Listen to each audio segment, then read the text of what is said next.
Bill check பண்ணி பே பண்ணுங்கன்னு சொல்லிட்டீங்க. இப்போ அது இதில் வந்து நம்ம வந்து எப்படி நம்ம வந்து மார்ஜினை வந்து நம்மளோட கண்டுபிடிக்கிறது? இப்போ வந்து நம்மளுக்கு வந்து எவ்வளோ மார்ஜினு, எவ்வளோ நமக்கு ஹோல்சேலில் போட்டிருக்காங்க அப்படின்றத பற்றி கொஞ்சம் தெளிவாக சொல்லுங்கள். ஏன்னா வந்து இப்போ ஒரு சில ஐட்டம் எனக்கே தெரியாது, தெரிஞ்சதை நீங்கள் சொல்லுங்கள். நேற்று நம்ம ஷாப்பில் வந்து பார்த்தீங்கன்னா நிறைய ஐட்டம் வந்து கம்மியாக இருந்தது, ஸ்டாக் வந்து போட வேண்டியதாக இருந்தது. அதெல்லாம் அலைன்மெண்ட் பண்ணி ஸ்டாக் போட்டிருந்தேன். அதில் வந்து பார்த்தீங்கன்னா குறிப்பிட்டு ஒவ்வொரு இடத்துல ஒவ்வொரு ஸ்டாக் போட வேண்டியது இருக்கும். அதே வந்து பார்த்தீங்கன்னா ரைஸ் வந்து நேற்றே ஆர்டர் போட்டேன், முக்கியமாக தேவைப்படுது அர்ஜென்ட்டாக அப்படின்றனால சுத்தமாக இல்லாமல் போட்டேன். அதில் ஒரு 9 பேக் தான் போட்டிருந்தேன். 9 பேக்கில் 2 பேக் சேல் ஆச்சு. இன்னும் பார்த்தீங்கன்னா ஒரு 6-7-8 பேக் மட்டும் தான் இருக்குது, 6-7 பேக் மட்டும் தான் இருக்குது.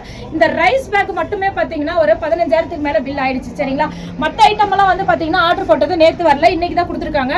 இப்போ இன்னைக்கு கொடுத்துருக்காங்க, இன்னுமே நான் வந்து அரேஞ்ச் பண்ணவே இல்லை. இனி ஆஃப்டர்நூன் தான் வந்தது, இன்னும் கொஞ்சம் ஒர்க் இருந்தனால ஜூஸ் ஐட்டம்ஸ் மட்டும் கொஞ்சம் அரேஞ்ச் பண்ணிட்டேன் நான். அதோட பில்லு பார்த்தீங்கன்னா இன்னைக்கான பில்லு வந்து வந்திருக்கு. பில்லு பார்த்தீங்கன்னா ஒரு 20,000க்கு வந்திருக்கு. இந்த 20,000க்கு வந்திருக்கு. இந்த பில்லை வந்து நான் வந்து ஒரு அமௌண்ட் வந்து எப்படி கொடுப்போம் அப்படின்னா, டக்குன்னு நீங்கள் உடனே கொடுப்பீங்க. அப்போ பில்லை வந்து ஒரு டைம் வந்து அலைன்ஸ் பண்ணி நம்ம வந்து போட்ட ஐட்டம்ஸ் எல்லாம் கரெக்டாக வந்திருக்கா அப்படின்றத செக் பண்ணியும் ரேட் செக் பண்ணி நீங்கள் வந்து பில் பே பண்ணிவிடுங்க. சரிங்களா? ஒரு 5 மினிட்ஸ் 10 மினிட்ஸ் லேட் ஆனாலும் பரவாயில்ல, நீங்கள் பில்லை வந்து செக் பண்ணி நீங்கள்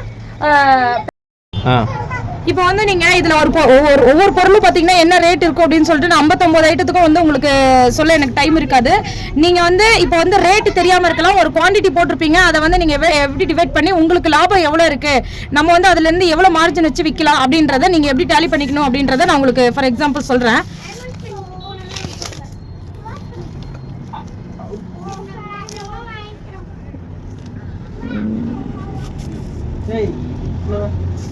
பார்த்தீங்கன்னா இங்கே புளி போட்டிருக்காங்க.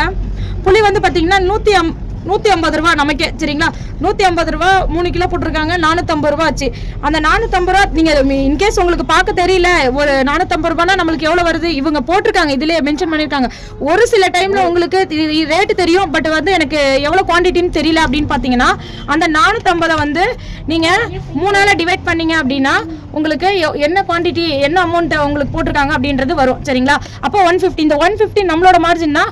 அப்போ 150லேருந்து நீங்கள் எவ்வளோ சேல் பண்ணலாம் அப்படின்னு பார்த்தீங்கன்னா 170-150 வரைக்கும் நீங்கள் சேல் பண்ணலாம் ஒரு கேஜி.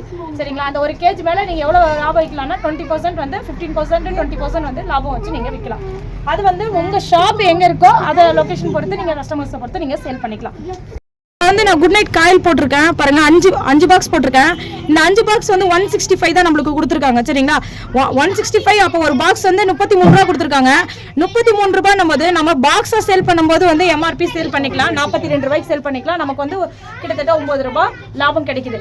இதுவே வந்து நீங்கள் லூஸில் சேல் பண்ணலாமா அப்படின்னு கேட்டிங்கன்னா கண்டிப்பாக லூஸில் சேல் பண்ணலாம். லூஸில் சேல் பண்ணும்போது உங்களுக்கு அதை விட லாபம் வந்து அதிகமாக இருக்கும். ஏன்னா ஒரு டபுள் பீஸ் சேர்ந்தது தான் சிங்கிள் பீஸ். சரிங்களா? அந்த சிங்கிள் பீஸ் வந்து 10 ரூபான்னு சேல் பண்ணும்போது ஒரு பாக்ஸில் 5 இருக்கலாம், 7 பீஸ் இருக்கலாம். அது வந்து குட் நைட்டு ஆல் அவுட்டு ஒவ்வொரு கம்பெனியை பொறுத்து. அந்த கம்பெனியில் வந்து அந்த 7 பீஸ் இருக்குது அப்படின்னா நீங்கள் வந்து 70 ரூபாய் வரைக்கும் சேல் பண்ண முடியும். அப்போனா ஓப்பன் டைப்பாக விற்கும் போது பார்த்தீங்கன்னா உங்களுக்கு இந்த மார்ஜின் வந்து அதிகமாகவே இருக்கும் உங்களுக்கு.